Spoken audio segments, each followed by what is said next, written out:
스가랴 12장. 주님의 말씀이다.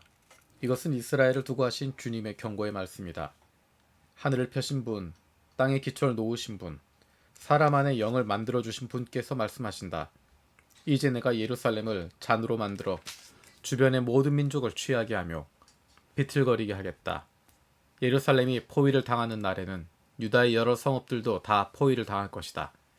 그날에 세상 모든 이방 민족이 예루살렘에 대항하여 집결할 때에 내가 예루살렘을 바위가 되게 할 것이니 모든 민족이 힘을 다하여 밀어도 꿈쩍도 하지 않을 것이다. 그 바위를 들어 올리려 하는 자도 누구든지 상처를 입을 것이다. 그날에 내가 모든 말을 쳐서 놀라게 하며 말탄 자를 쳐서 미치게 할 것이다. 나 주가 하는 말이다. 내가 유다 백성은 지켜 돌보겠지만 모든 이방 민족이 부리는 말들은 쳐서 눈이 멀게 하겠다. 그러면 유다의 지도자들은 속으로 예루살렘에 사는 사람들이 그들의 하나님 만군의 주님을 힘입어서 강하게 되었다 할 것이다. 그날에 내가 유다의 지도자들을 나무단 사이에 놓인 과열된 도가니처럼 곡식단 사이에 타는 횃불처럼 만들겠다. 그들이 주변의 모든 민족을 좌우로 닥치는 대로 불사를 것이다. 그러나 예루살렘은 다치지 않고 제자리에 그대로 남아있을 것이다. 나 주가 유다의 거처를 먼저 구원해 주겠다. 다윗 집안의 영광과 예루살렘에 사는 주민의 영광이 아무리 크다 하여도 유다의 영광보다 더 크진 않을 것이다.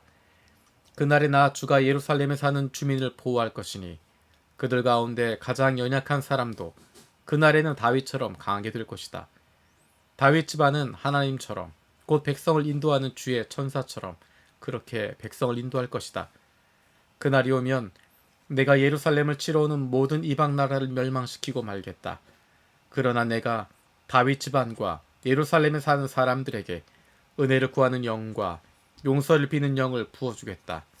그러면 그들은 나 곧 그들이 찔러 죽인 그를 바라보고서 외아들을 잃고 슬피 울듯 슬피 울며 맏아들을 잃고 슬퍼하듯 슬퍼할 것이다.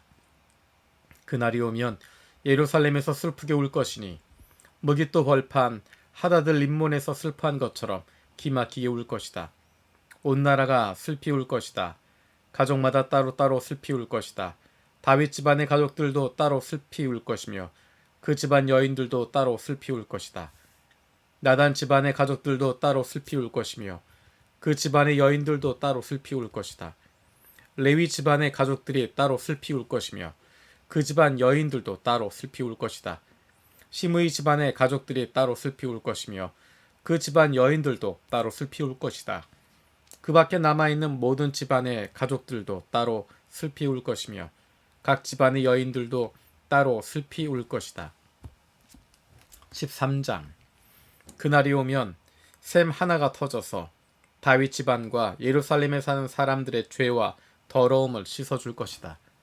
그날이 오면 내가 이 땅에서 우상의 이름을 지워서 아무도 다시는 그 이름을 기억하지 못하도록 하겠다. 나 만군의 주가 하는 말이다. 나는 또 예언자들과 더러운 영을 이 땅에서 없애겠다. 그런데도 누가 예언을 하겠다고 고집하면 그를 낳은 아버지와 어머니가 그 자식에게 말하기를 네가 주님의 이름을 팔아서 거짓말을 하였으니 너는 살지 못한다 한 다음에 그를 낳은 아버지와 어머니는 아들이 예언하는 그 자리에서 그 아들을 찔러 죽일 것이다. 그날이 오면 어느 예언자라도 자기가 예언자 행세를 하거나 계시를 본 것을 자랑하지 못할 것이다. 사람들에게 예언자처럼 보이려고 걸치는 그 거친 털옷도 거치지 않을 것이다. 그러고는 기껏 한다는 소리가 나는 예언자가 아니라 나는 농부다. 젊어서부터 남의 머슴살이를 해왔다 할 것이다. 어떤 사람이 그에게 가슴이 온통 상처 투성이인데 어찌된 일이요? 하고 물으면 그는 친구들의 집에서 입은 상처요 하고 대답할 것이다. 카라, 깨어 일어나서 내 목자를 쳐라. 나와 사이가 가까운 그 사람을 쳐라. 나 만군의 주가 하는 말이다. 목자를 쳐라. 그러면 양떼가 흩어질 것입니다. 나 또한 그 어린 것들을 칠 것이다. 내가 온 땅을 치면 3분의 2가 멸망하여 죽고 3분의 1만이 살아남게 될 것이다. 나 주가 하는 말이다. 그 3분의 1은 내가 풀 속에 집어넣어서 은을 단련하듯 단련하고 금을 시험하듯이 시험하겠다.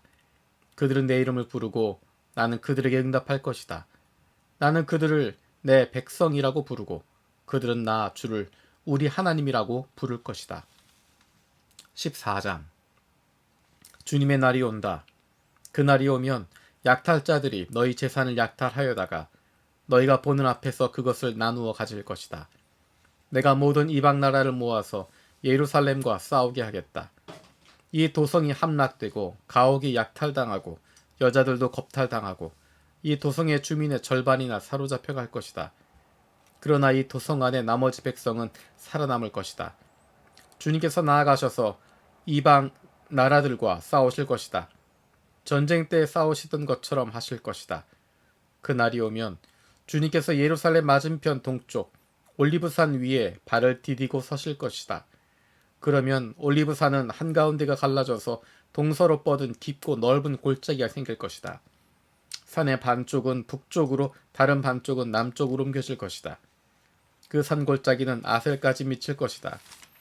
너희는 유다왕 우시야 때 지진을 만나 도망간 것 같이 주님의 산 골짜기로 도망할 것이다. 주 나의 하나님이 오신다.